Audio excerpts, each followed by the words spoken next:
educate me.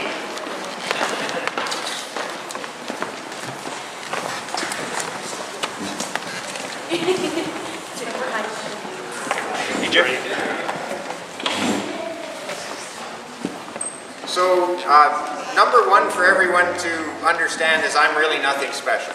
Okay, I'm a person that probably couldn't hold a job. I coached, I worked for Outward Bound, I worked for YMCA, and I went to school, I became a veterinarian. Did that for a few years. I had a farm for a few years. I ended up coaching more and more. I retired when I was about 45. My kids all made some sort of teams. Moved to Canmore, went back to school, did more coaching, did some research. And so now I'm a coach. I coach full time. I play veterinarian the amount that I need to keep my license active and pay for the insurance that you have to carry. And that's where I am today. I started in northern Ontario, that's where I'm from, a small town called Moonbeam. I didn't like southern Ontario when I went to school. I actually never liked southern Ontario. But ended up there to go to school at Guelph and ended up in Holland for a while at school as well. And then I wanted to go back to the Yukon, which is where I had worked for Outward Bound. And so on my way to the Yukon as a veterinarian, I ended up in Athabasca, which is sort of northern Alberta, but not really. It's only 14 kilometers north of the geographical center of Alberta, which is Minook. I ended up in Athabasca for 20 years, and that's where I had a practice there, and I had another practice in Slave Lake. And I started coaching immediately, because that's what I always did. I coached swimming, I coached triathlon, which became swimming, running, cycling, cross-country skiing as well.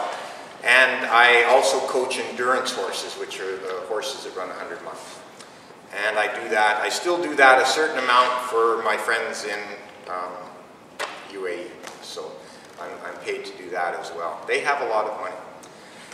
The purpose for me being here tonight is I went through an interesting evolution of coaching. I started out exactly as a parent, you know, in Athabasca, and became, I'd like to think, integral in the community where I was involved in a lot of the various things that weren't provided through the school. My wife was a school teacher, and so she was involved in the schools. We kind of tried to tie things together. I was in Rotary Club. We tried to create skiing. We actually were successful. We created skiing programs in all the schools in the county, and we had quite a success at that. It became, the evolution from there is your kids then come into it. I was coaching before I had kids, but then my kids came into it. It became quite challenging to coach them. And then after that, they became proficient at it, made teams, and then we had to move to Canada because we couldn't afford to just send them there by themselves at a young age. What I was asked to do here tonight is to talk about effective coaching. And since I've sort of got pretty well the highest levels you can get in Canada in a few sports. So I'm not just conversant in Nordic skiing or in biathlon, it's also in swimming and these other ones.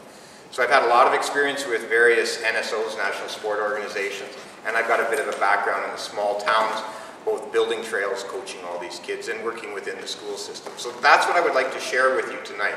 That's my true passion. I think I'm older than just about anyone here. I'm ready to basically retire again. I don't know if I'll be able to do that effectively.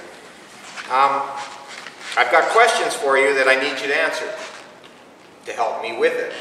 How many, like I've got some basic information from Jordan, but I'm assuming that Golden is kind of like Athabasca was. Is that correct? You've got a bunch of volunteer coaches. You don't have very many paid professional coaches. You've got a certain level of success in various programs, not probably so much in track, but with a nice ski hill here, you probably have some, you know, you'd have some kids that are up and coming in Alpine. You've got some kids I know that are up and coming in Nordic, those kinds of things. Is that where we're at with pretty well volunteer coaches? Is that about right? And most of the coaches are parents of kids that are involved in the sports? Okay, yeah, that's really good. Because that seems to be the standard everywhere, and in the smaller towns even more so. So I'm going to start with questions, and then I'd like everyone to answer at least, because these are all pages full of questions I have for you. I have have a PowerPoint presentation, and if you don't talk, I'm going to bring it out. And you'll be asleep so fast that you will not be woken up in this century. What is coaching? Clock starts. You have to tell me. And also, I'm not afraid to point. Leadership. Leadership? Yeah. Okay. And you won't be able to read my writing because I'm a doctor.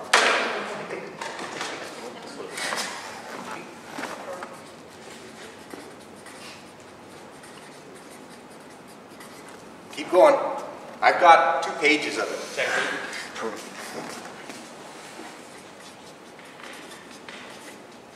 Patience. Sportsmanship. Imagination. Oh my gosh, slow down.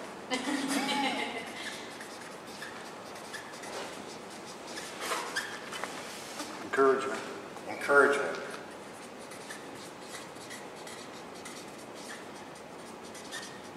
Training plan.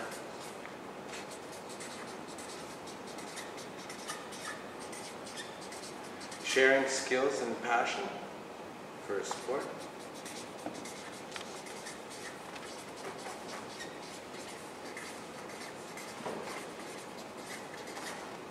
Understanding of how to break down and perspective process. Thank Give them out at the right level. Can I say analysis? Thank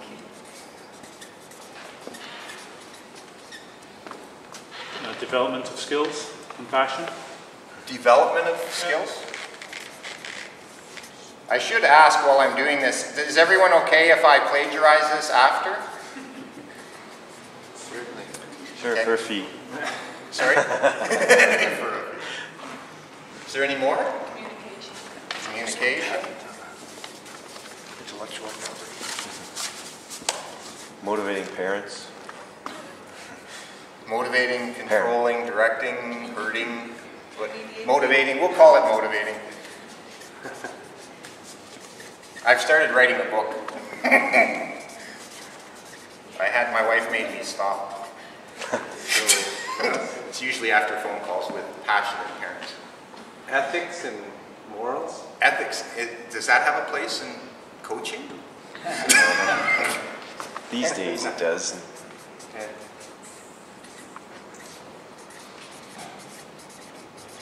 And discipline. Sorry? Discipline, self-discipline. For the coach? Well, Or for the... discipline is something you with the kids, right? You teach them to be self-disciplined, to be focused. Okay. I'm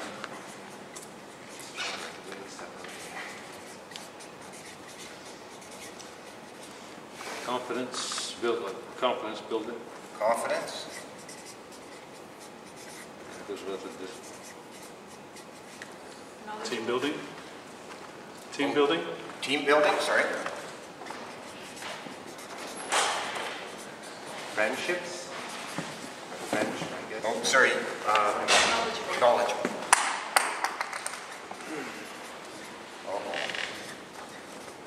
Now you're testing this. Sorry, and there was another one? Friendship. Friendship? Can I say social? Social skills. Maybe if you're That's the same word that I had used on the sheet. Make it fun. Fun? Helps build a vision. Sorry? Helps build a vision. Helps build a vision? Yes. Yeah. goal setting.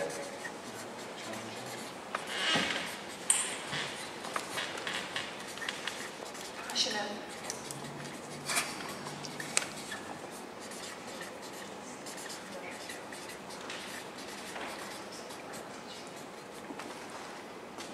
Flexibility? Is this physical flexibility or No, more teaching plans. so adaptability as Yeah, opposed to sure. flexibility? Mhm. Is that okay?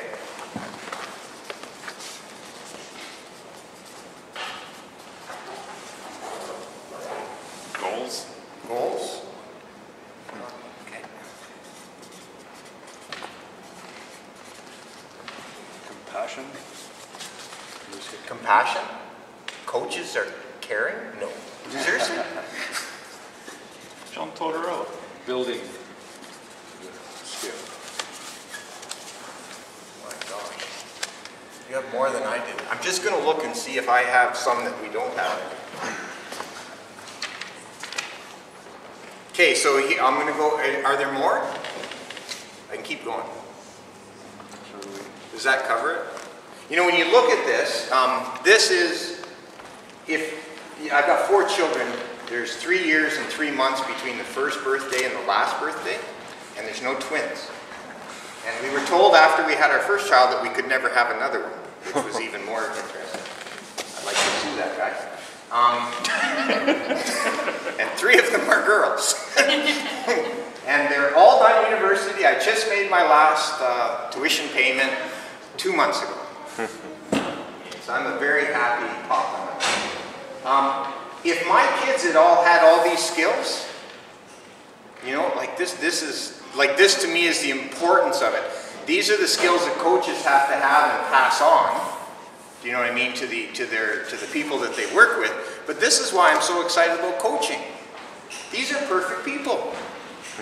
Like, it's silly, they're perfect. Like by the time you put all this down. And this is what we're hoping sport gives us, are these perfect people. Right? It's amazing to me that in a community we relegate something that's that important to volunteers. And in some cases, not untrained. It's not that they're untrained, but they're not formally trained volunteers to do this, to pass these traits on. We're expecting a lot. We really are. This is much more important, and I actually propose that at points, I'll get to it later, but that communities should have like a paid coach from the government. It's like one more teacher, but all they do is help pass this information on to the community. Whereas provinces that are huge only have a few individuals within the province that their job is to pass all this on and create all these coaches that do it, but there's nowhere near the manpower that we need. And the benefits to society, if we could get these traits in all of our kids, are huge. They're absolutely huge. It's ridiculous. So I'm going to go back to my sheet here, and I'll try not to get on my pulpit too often. What is coaching? Question, is it simply technical instruction? And I put down here how to ski, how to swim. Is it about simply technical instruction? Doesn't look like it. No, we wouldn't think so, would we? Although some people consider coaching that's all it is. Right? Like I know lots of people that say I'm coaching swimming, and it's really learn to swim. I have the standard question that I ask after all of these. How do you learn it? How do you teach it? And what age is it the most important at? So technical skills. Pick the sport that you're involved in. Just tell me the name of the sport. And then tell me, how do you learn the technical skills associated with it? How do you teach those technical skills if you're the coach? And what age is the most important to learn them? Do I have any volunteers? It's not tough. There's no wrong answers.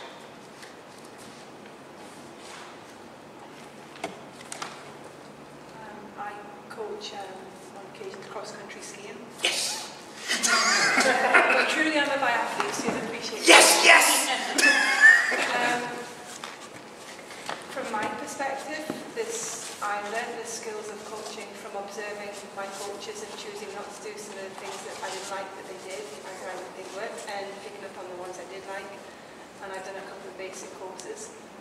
And my belief is that if we want our kids to be great athletes down the line, then it starts at room level. It starts when I first put my daughter on skis and we go for a walk, and we build blocks up from there. So if you teach a 6-year-old to walk on skis and not ride on skis, she's going to probably walk on skis for the rest of her life.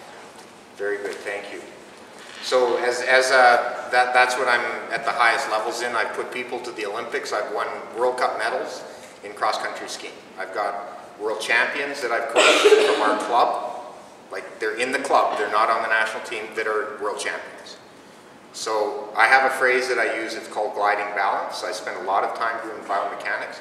So there's balance where you can stand here on a ball with weights and dance and juggle, but there's also gliding balance, which enables you to stand on a ski at 30 kilometers an hour and just keep going but you're moving, so it's a gliding balance. It's something that's foreign to most people, unless they learn it at what age, would you say? Oh, my daughter was 2 or 3. Yeah, there you go. So my kids became proficient skiers, and they learned it probably in that age 3 to 7, the same time that you would enroll kids in gymnastics typically.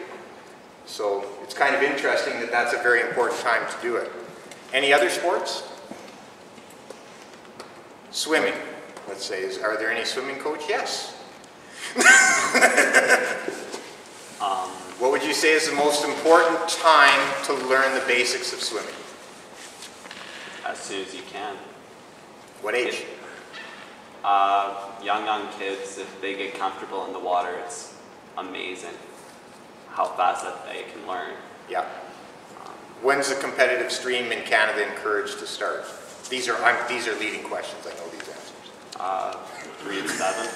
Sorry? 3 to 7. Yeah, very much so. Yes? Oh yeah, I was going to say about 7, so most swim clubs kind of encourage kids to get on board. Yes. Yeah. It's at that point in time they start working on the competitive aspects of it. If your kid goes, here's a question. Most people's children take swimming lessons because we don't want them to drown. So if you enroll your child in swimming lessons, or if you enroll your child in a swim club, who will swim better? I already know that because my kids have done both in swim club. Yeah. So from my own, as a swim coach, my own perspective is that I think they learn how to swim better in a competitive stream than they do typically in the learn to swim phase. They actually develop the physical traits that go with swimming. Yes? What do you mean by better? When you're saying if you threw someone in a lake and they had to swim a mile from their canoe, who would make it to shore? Okay. That's what I'm getting at. Who can swim the best? All right. Yeah. Okay. I'm not trying to create controversy, but I'm No, I was just curious. No, I'm pretty good at it though. I can fit both my feet and probably all of yours in my mouth at the same time. Just wanted to know. I'm absolutely world famous for that. My swimmers are very strong. Yeah.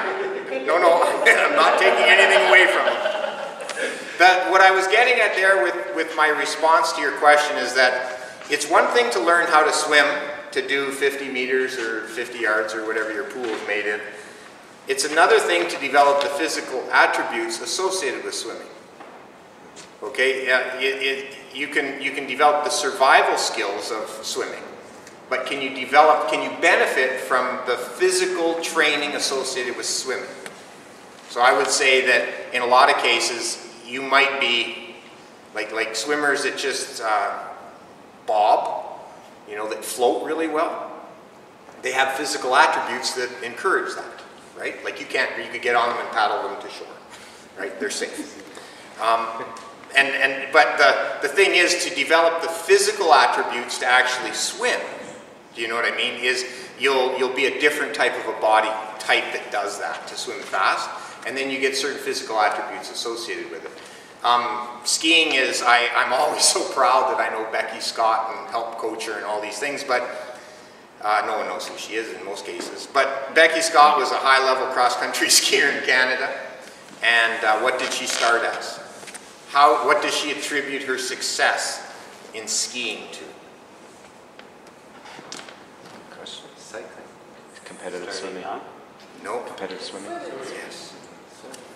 So one of the best triathletes that I ever worked with that made it to World Juniors out of St. Albert, what did she do?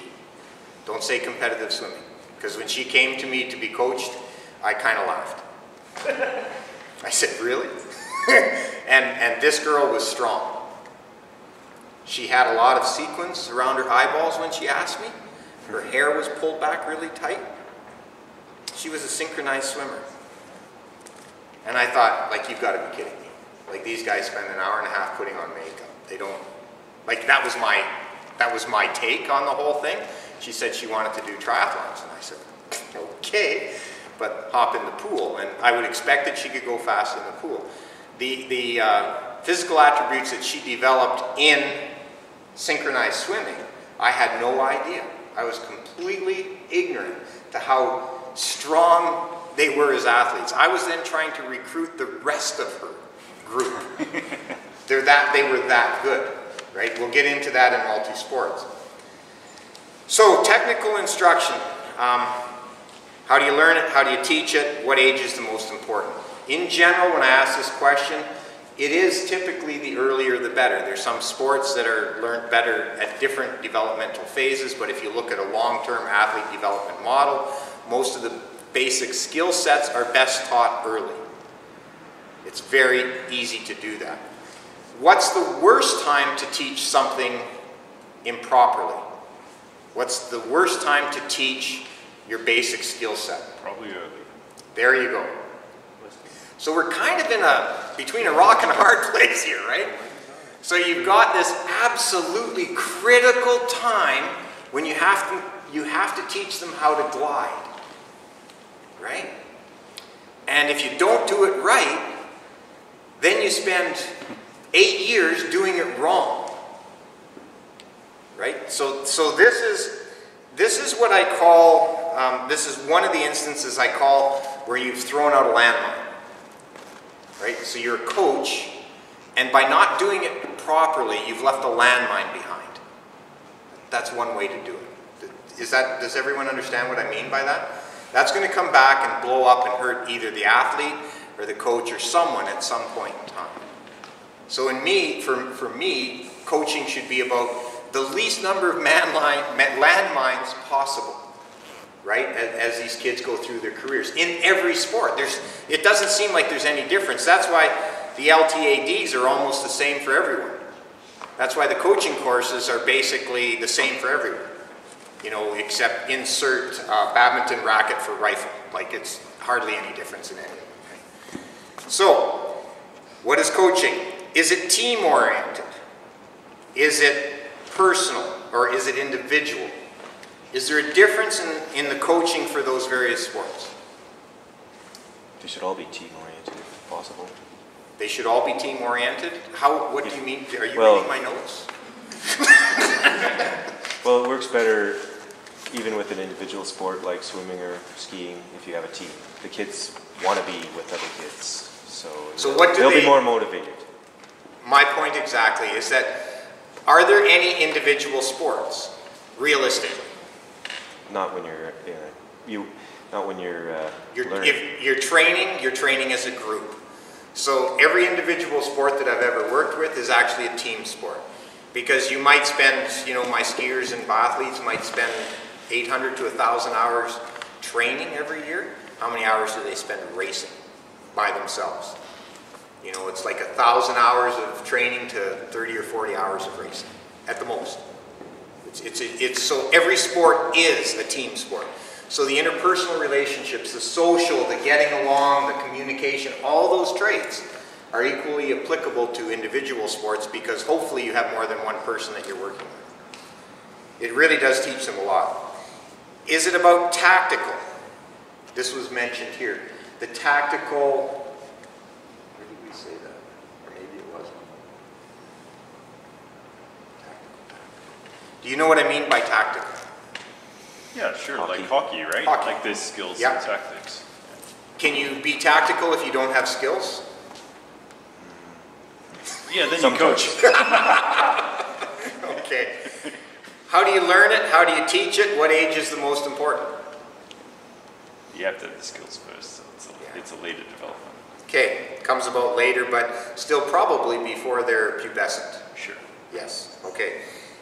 Is it about motivation? How do you learn it? Do you teach it? What age is the most important? Motivation is right from the get-go. Right from the get-go. Is it about physiology? How do you learn it? How do you teach it? What age is the most important? Later. No, I think it's about physiology at the beginning. Oh, I thought you're teaching the children physiology. They're not doing. It's not going through their brain. Okay, the same remark I had made about swimming is that you're teaching them you're teaching their body something that their body will remember. It doesn't always have to go through the brain. Right?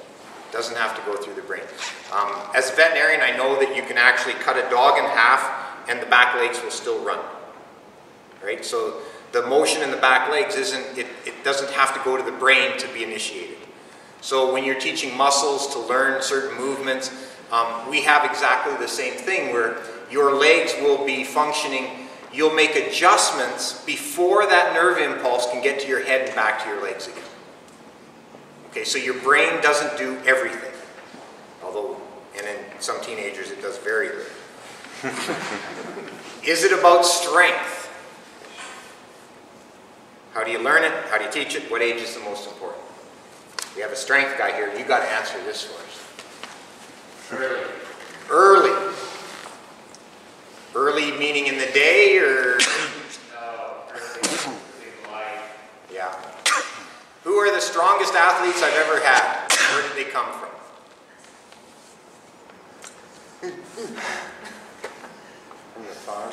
Literally the strongest athletes I've ever had. I'm going to do something and you have to guess what it is. Milking cows. Milking cows. Yeah. What did they have? No, milking cows. Dairy farmer kids. They have grip strength that God has no idea where it came from because they've been pulling tits. Excuse me, this is PG. But that is what it's called. I was a professional tit puller for quite a few years. They've been pulling tits for their whole lives. And they do it twice a day. And when they're not doing that, they're actually carrying pails of grain around or a bale of hay. So they've got strength training beyond belief. And because their parents are doing it, if you go in there while milking's going on, like everyone's doing it and the kids want to be like mom and pa, so they're trying to carry a little square bale around or they're trying to do these things as well. So these kids, if you put this down on a training plan, I went and looked after, like if you put it on a training plan and you looked at it, these poor little buggers are doing 400 hours of training, at least every year. Sometimes they have to get up before the school bus goes to start training. Right? And then when they get off the school bus, guess what they're doing? They're training again. Perfect. And how much time do they get off training in the year? 2 weeks. They all pile into a camper and go to Banff or something like that, and that's it. And then they're back at home again because they can't afford to keep other people there doing it for them. So it's absolutely amazing that by regimenting what they do at a very young age, these people will surpass every strength test I've ever seen done. Now that they've got computers milking cows, it's taken away from that, but oh my gosh, are they strong. Is it about flexibility in an athlete? Like there's a big fuss made about flexibility. This is a trick question, I warn you. Be careful how you answer. There's lots of studies out there about flexibility, and I'm throwing this in there. This is the one on the edge. This could cause controversy in this room. Physical or mental flexibility? Physical. Okay, that was my question, is what are you meaning by flexible? Yeah. Are gold medalists at World Cups, World Championships, Olympics, are they flexible? Depends on the sport. Not always. No, not always. They're the least flexible people you've ever seen. Why? Because they're so strong. Nope. Well, they're training in a specific sport, right? It's a specific sport, but why are they not really flexible? They're overtrained. Because they train within just their own range of motion. There. Yes. Yes, thank you. So they have a specific range of motion that they train. And they don't train past that. So there's lots of studies that have been done now. So there's called static stretching, there's called normal warm-ups. Again, I'm talking more about individual sports, quote, that are really team sports. But they've done these studies where they're looking, okay, let's take all these people, little warm-up, and everyone goes and stretch. And they shove their foot behind their ear, and they do this, and they bring their legs up, and whatever it is they do. They prance around and do a complete stretching routine, right? That actually takes about 5 to 10% away from your performance over the first 3 minutes. Why is that? Because you're then going to get your muscles back. Tired. Yeah, your muscles got stretched, and they're not efficient there. You've never trained them there. So you've got to use them where they were trained. So when is it important to stretch? After.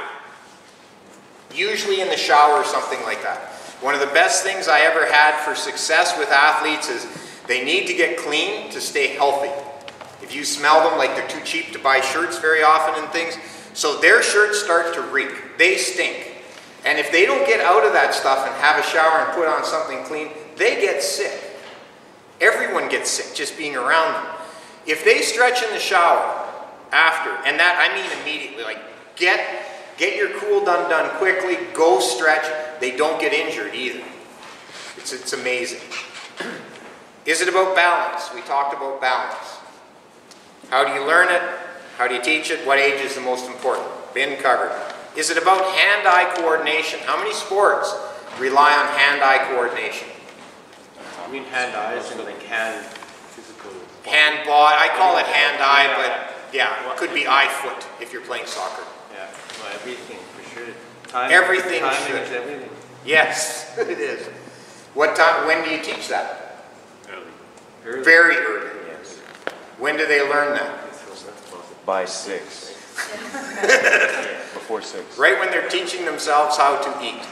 Now this is interesting. I did this study myself because I read someplace from my mom who's Dutch, I read this that my mom, I couldn't understand why she wanted me to play piano because I actually hated it. But she said that's so you'll be better at math. Like seriously? Did you mistranslate this? She spoke 7 languages, but obviously she didn't understand this. People that do music, piano, are better in math than people that don't. Who are my best shooters? Who can shoot rifles the best? Musicians. Why is that? Because they've tied this thing to this thing. And they've used those neural pathways. They develop whole parts in their brain just around that. And those are completely transferable, music to shooting.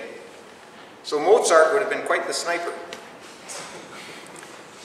Is it about mental skills?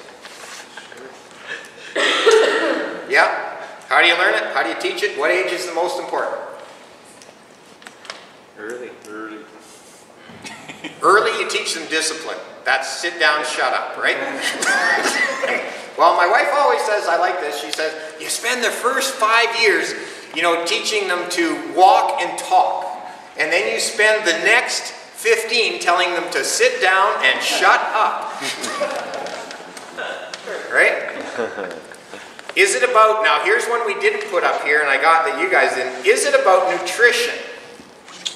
How do you learn it? How do you teach it? What age is the most important? Learn by example. Is today's society better off or worse off than the dairy farmer society? Way worse. Worse off. Why is it worse off? I didn't realize how bad it was till I saw my own kids. Obesity and diabetes are on the rise. And why? What do you think is the cause? What do you think I think is the cause? Not that it matters. Technology. Fast food. What do kids no longer do? Play. Exercise. Cook. What do we try not to do in society? Cook. Everything's fast, everything's easy. Look at this, throw it in the microwave, boom, bang, gone, we're out of here. So we can go watch TV. Because my gosh, we wouldn't want to spend an extra minute cooking.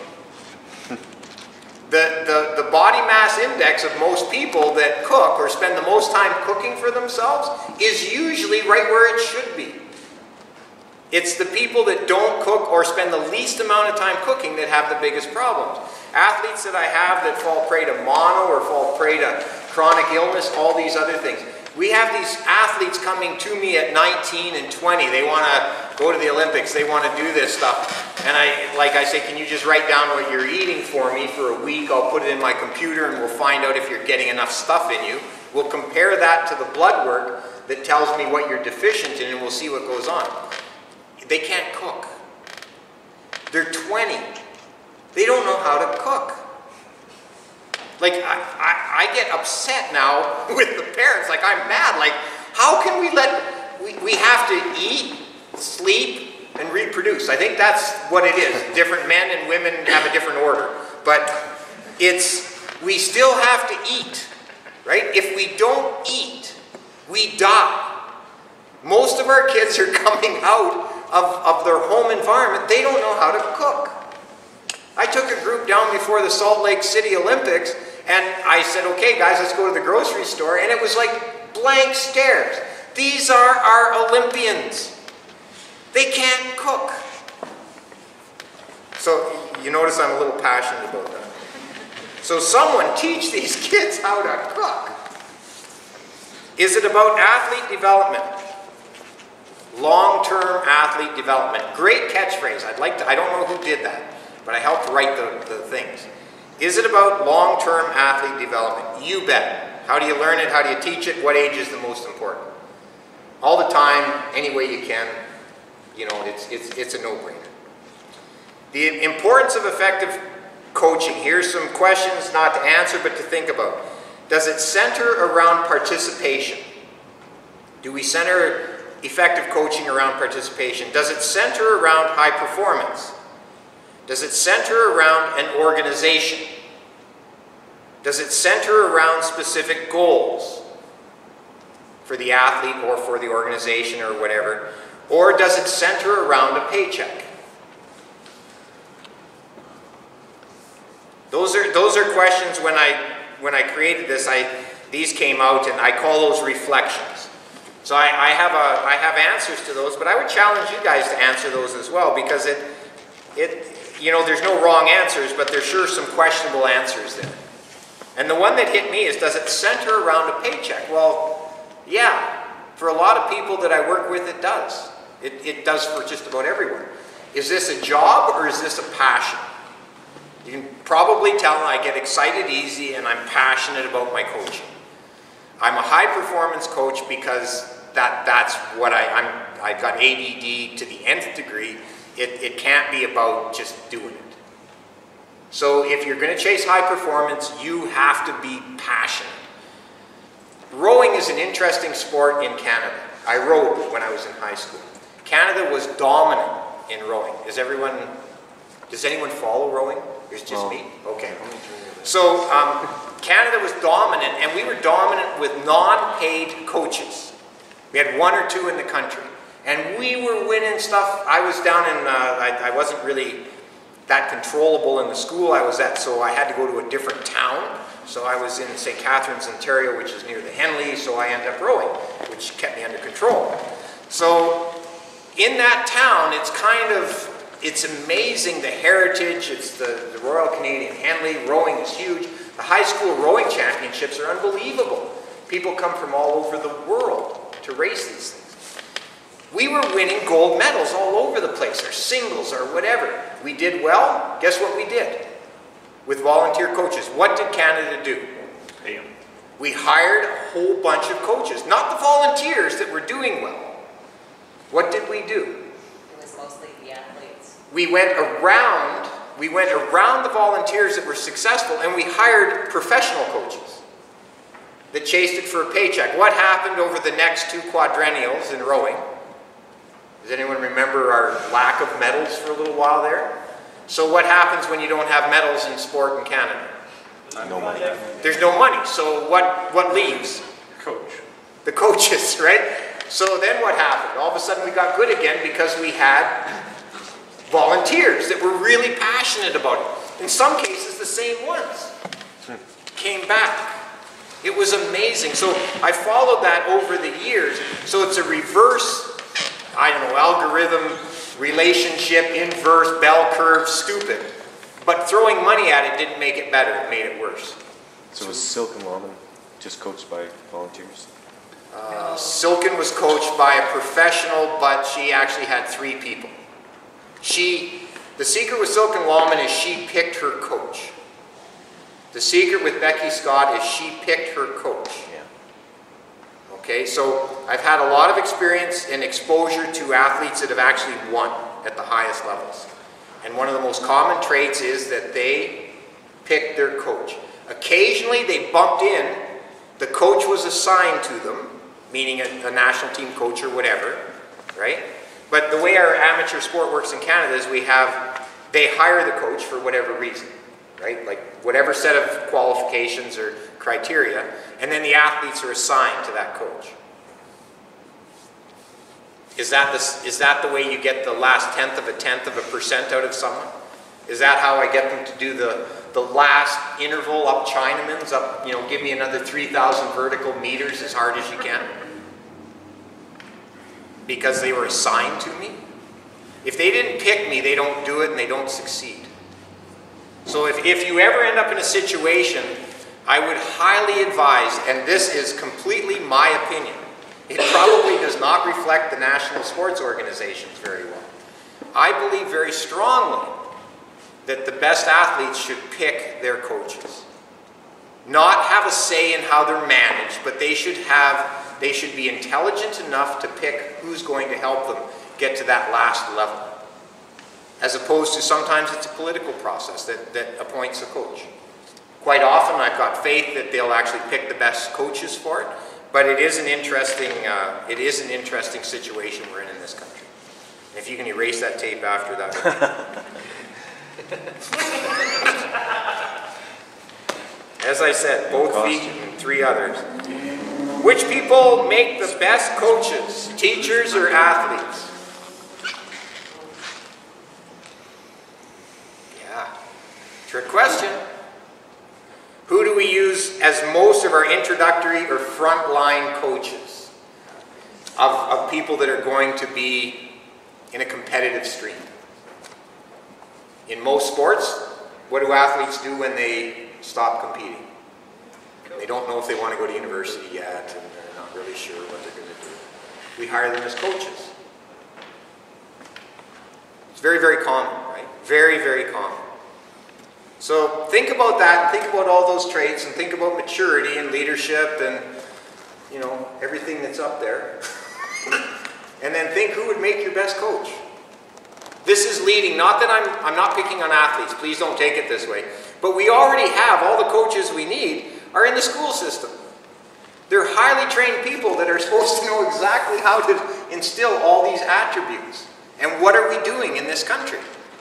We're taking all the sports away from the people that we're already paying really well to instruct our children. Who should be the coaches? They're already, my wife's a teacher, they're pretty well paid.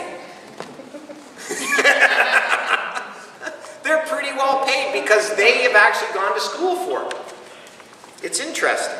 We still need the athletes, we need everything else that goes with it. But sometimes the qualities that make the best coach is not necessarily that they were the best at it. Right? Like my background, I skied a lot. I skied from home to work. And why did I ski a lot? Because I raced motorcycles for 25 years. What did I have to do all winter? Park your motorcycle. No, I had to recover from racing motorcycles in the summer, right? So everything's injured. I could show you this knee. It is a work of art, and this one as well. So I'm spending all winter recovering so I can go beat myself up again in the Sport for Life concept on my motorbikes. The best way to recover was cross-country skiing.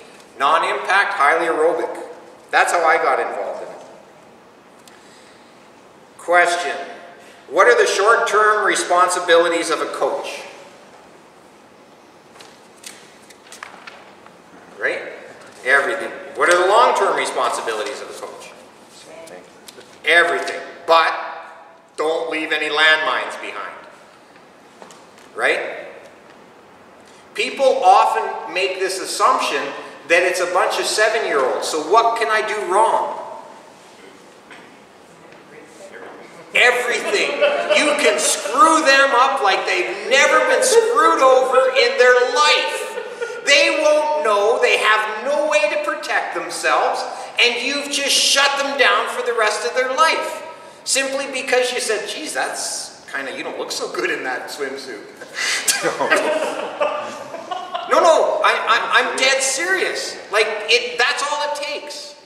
So who has to be where do we put our best coaches, our most understanding, our most technically proficient, that understand long-term athlete development? Where do we put them? At the top. Yeah, but where should they be?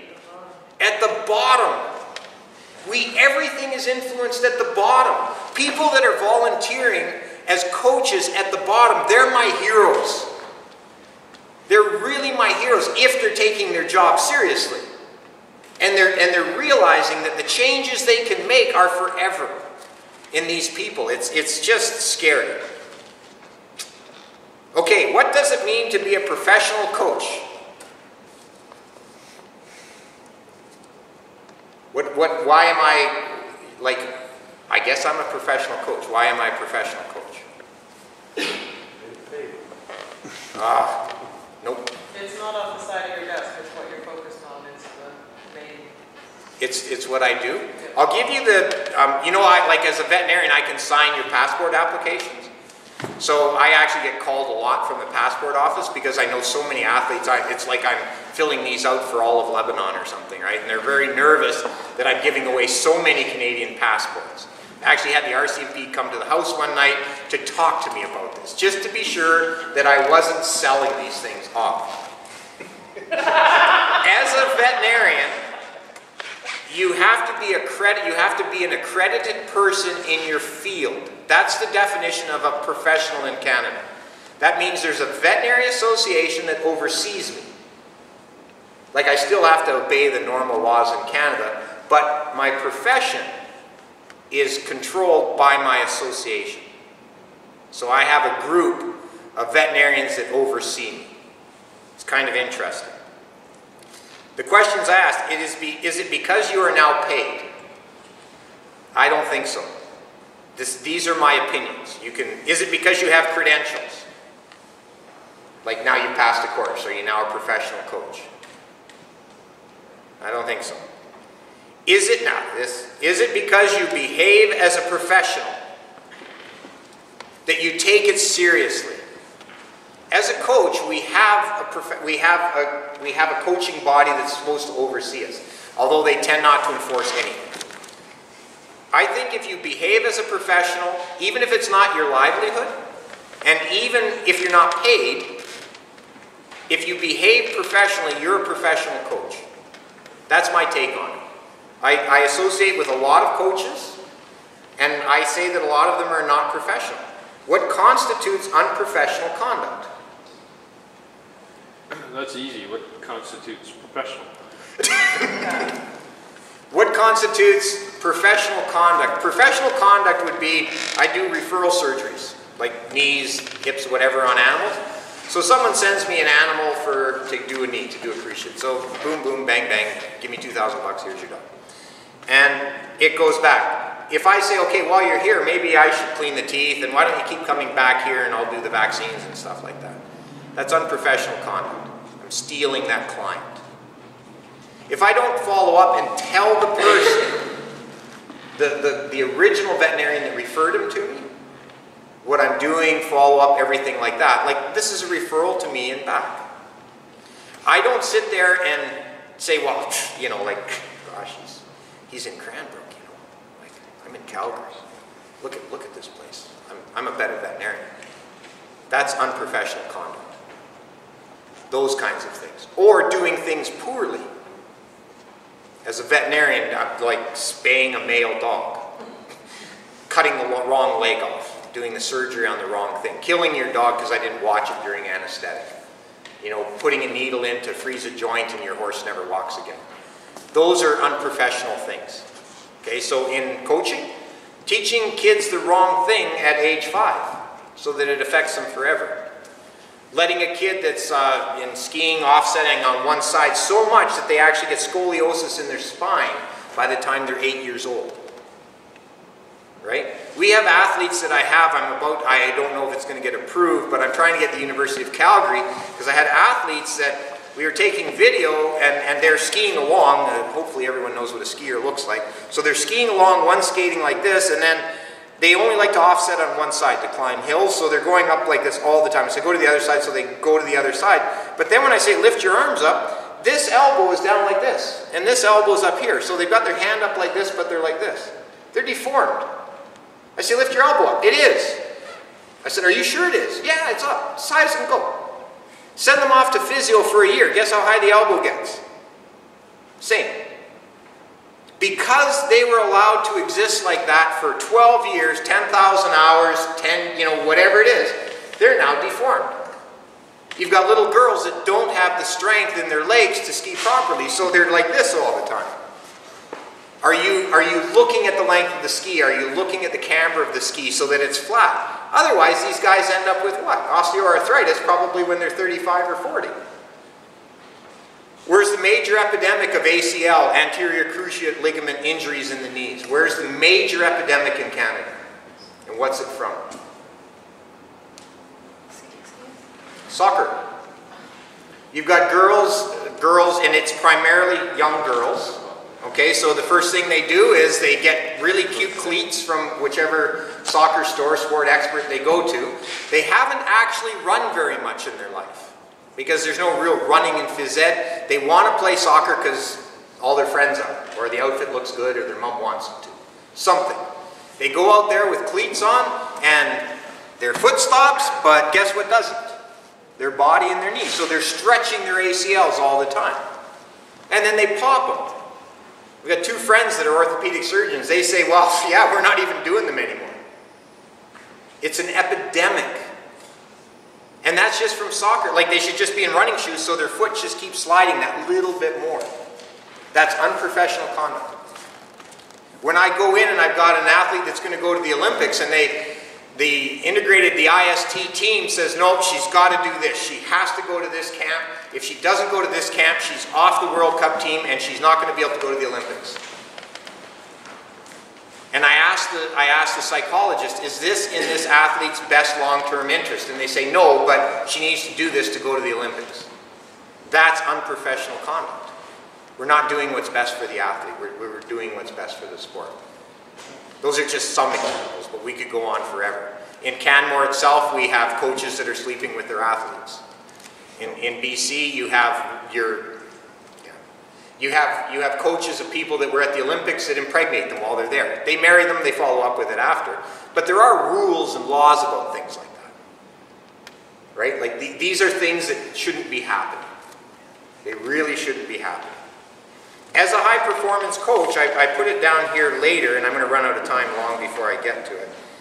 As a high-performance coach now, I sometimes question if it's advisable for athletes to become high-performance athletes because of the physical and mental stress associated with that. I'm halfway through, or am I done?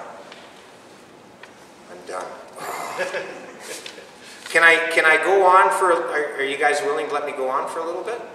I have some stuff I'd really like to ask you about Sport for Life. That's the one. And the small town challenges. Okay, thank you. Sport for Life. What exactly is Sport for Life?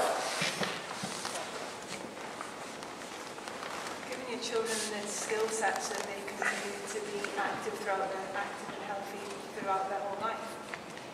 Perfect. Sport doesn't matter. Which sports are actually sports that you can do for life? All of them. So do you believe that? Okay. My grandparents are in their late 80s and they still cross-country ski and hike. And, okay, so, no, I guess my question, I'm playing devil's advocate here. Luge, is that a sport for life? Okay, no. Skeleton, luge, no. Oh, a little bit. Is hockey a sport for life? Absolutely. Yeah. Barely. Oh, you haven't seen town here? There's like... No, I know. There's a lot of guys that are doing it. A lot of guys get hurt. Basketball. The reason I'm doing this, I'm going through the sports. There's people that do it in the older leagues for sure, especially hockey and these. But I think it's the components of the sport for life that I want to get to. So it's so important that we teach the physiology and the technical skills associated with that so that we encourage an active lifestyle. It's to me almost a... Sorry? I'm going to throw a little argument in there. Okay. Because I think a luge could be a sport for life because if that's the sport you grew up with, right, and you become very competitive, let's say you go to the Olympics, right? Yeah. That's still going to give you sport for life. Well, I think that the loser isn't going to go and say, okay, that's it, I've done it. Well, have you seen the old losers from, the world champions from Germany and these places? Well, that's Germany. Germany. No. I guess my point is, I'm just playing devil's advocate, is that the aspects of these sports are very, very much things that you take forward for an active lifestyle. But what we're proposing is not necessarily sport for life, but I think what we're proposing is an active lifestyle where you still have the ability to participate in sport. That's a different thing. I think they've just repackaged it in a different phrase. The one that I have, the little thing I was going to do, 1 hour a day of activity for the rest of your life, and your life will be much longer. That was a quote given to me. You can just about name anything that can affect you, and it will be decreased if you just follow that rule. Pretty well every cancer that's known now, all the arthritis, everything that's there. How many people actually get 1 hour a day on the average of activity? And that is the standard around the world. Less than 50%? Oh, it's hardly anyone. I think that should be the golden standard that we're all doing. I think every kid should be coming home from school with 1.5 hours to 2 hours a day of activity in it. Not the other way around. Not being told they have to go sit in front of the computer and do homework. Like, I think we're losing touch with what they do. The phrase active for life, can a coach instill an active lifestyle in the athletes? For sure. They can be a big part of it if they're active themselves.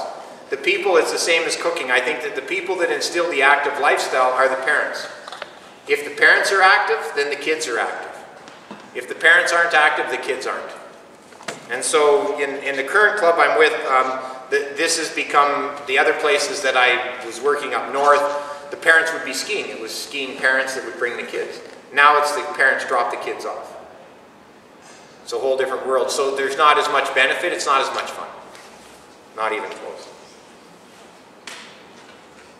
Does the coach display an active lifestyle? Okay. Paid coaches versus parents that volunteer. Does it take away from participation? Disadvantages. Does it take away from the participation due to cost? What is a realistic salary for a coach? How much should they be paid? Depending on how active they are, I guess. Yeah. How many days a week? How many? Some clubs are different. Some are weekend things. Some are 4 days. How many paid coaches in town? I know a few. 2? I know 2, 3, 4. Yeah, not many more than that. Which sports are we the most successful in internationally? Sports with paid coaches or with unpaid coaches? You said unpaid. Based on your examples before? No, currently. Oh, according to OTP on the podium that does the funding. It's pretty much paid coaches now. It's the way everything is going. I don't think it's necessary, but it is the way everything is going. Okay, I think that's about it. I don't want to go over time. I had so much more to do.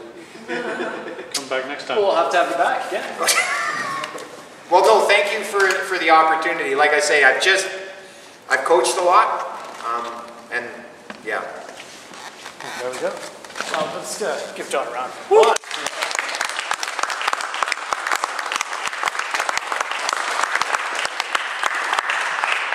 For some of you folks who came out to our last event, but this is something that we're trying to do. We're trying to do these annually and put on more sessions like this to get people together and get engaged. And we have another fabulous speaker coming up. But I'd like to present this to John. All of you folks signed it. Thank you. It's a little token of our appreciation. We have this series of golden posters that go around, so we figured that the cross-country ski one would be appropriate for you. That's the best part. Absolutely the best part. Thank you very much. So Andrew's just